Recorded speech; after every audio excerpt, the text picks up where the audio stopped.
Coming up on OwlAccess Pass, a sold-out Liacouras Center welcomes a Big Five rival, and the women's basketball team comes back from down 16 points. Access granted. OwlAccess Pass starts right now.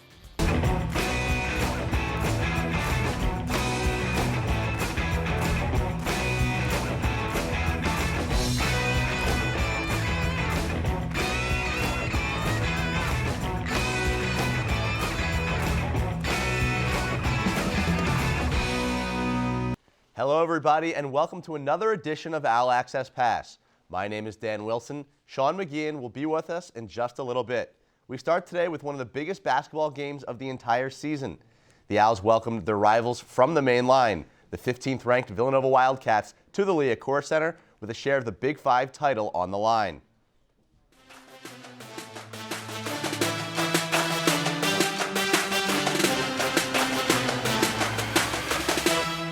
Boos as the Wildcats take the floor. The Owls haven't beaten Villanova since 2012.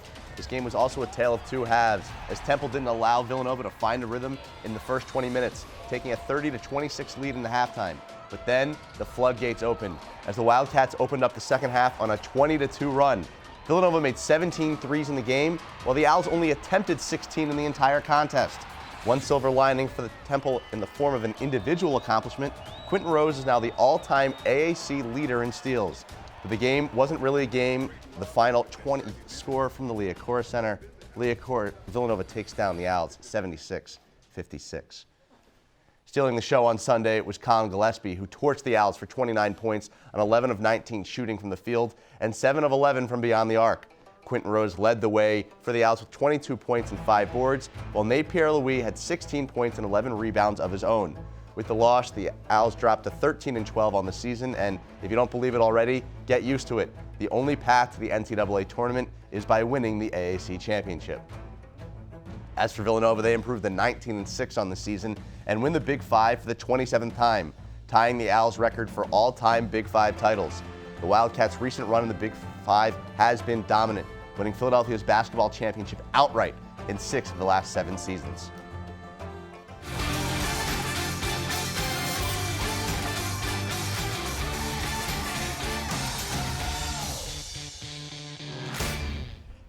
One day earlier, on Saturday, it was the women's team taking on Houston at McConnell Hall. The Cougars opened up the game on a 20-4 run. However, they only led by 6 at the end of the first quarter. At the start of the fourth, it was the Owls up 3, largely in part to 27 points from Mia Davis. Now watch this. Ashley Jones, she goes to the foul line with Temple up 2 and 6.6 seconds remaining in the fourth. She makes 1 of 2, so now the Cougars are down 3 with a chance to tie and force overtime. Houston's Julia Blackshell-Fair pushes the ball up the floor and gets a layup at the buzzer. But Temple was up 3. That's only late game management that J.R. Smith would be proud of. Temple wins 76-75. We continue to work at it. I like the fight in our guys.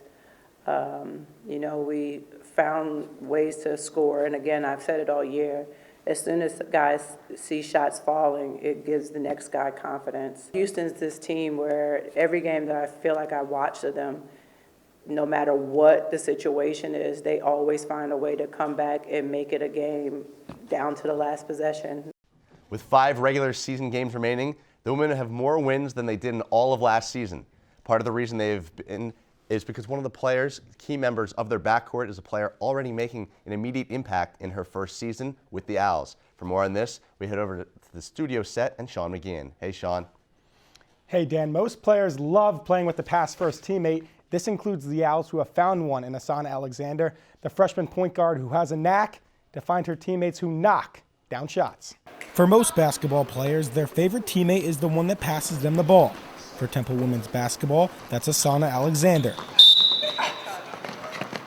She leads the Owls in assists this season, finding her teammates 102 times with 5 games remaining before the conference tournament.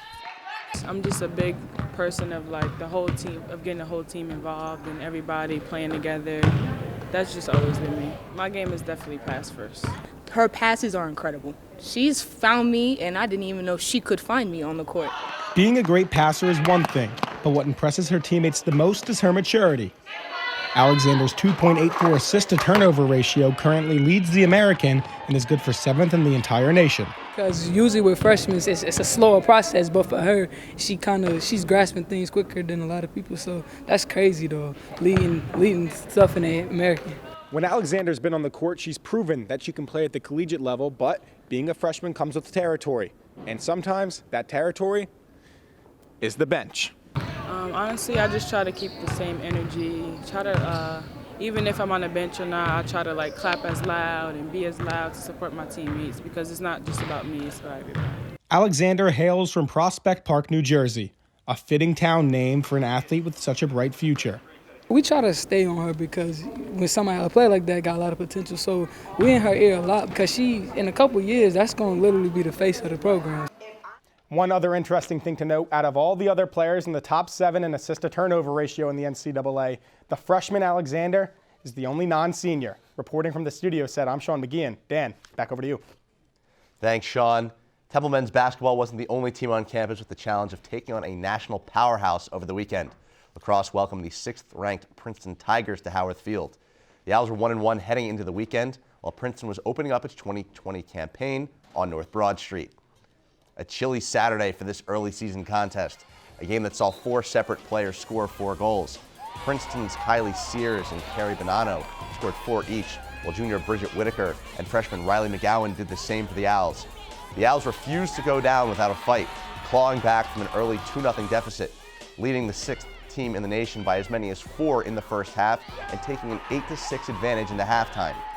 But similar to Villanova in men's basketball, Princeton came to play in the second half, taking the lead with 6:35 to go, and they didn't look back. Princeton wins this one, 16-14. And the struggles for the gymnastics team continue away from McGonigal Hall. The Owls traveled to Ohio on Saturday to take on Bowling Green and Illinois State. The Owls' overall meet score of 193.550 was not enough to take down either of their opponents, as Illinois State posted a 194.350, while Bowling Green swept the event on their home floor with a 194.550. Well, just because it's the spring doesn't mean the men's soccer team isn't kicking its feet up.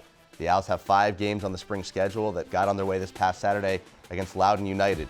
We reached out to the team for the score, but they didn't want to pass it along, and because it's not an NCAA game, they actually don't have to pass it along. Anyway, their next game won't take place until March 21st against Navy, followed by contests with Loyola Maryland, Penn State, and Drexel. My guess is we'll get scores from those games. Stay tuned. That'll do it for this edition of OwlAccess Pass. Be sure to follow us on all things social media at OwlSports Update for the latest in Temple athletics, including Courts in Session every Wednesday with hosts Addison Hunsaker and Brian Steinmetz.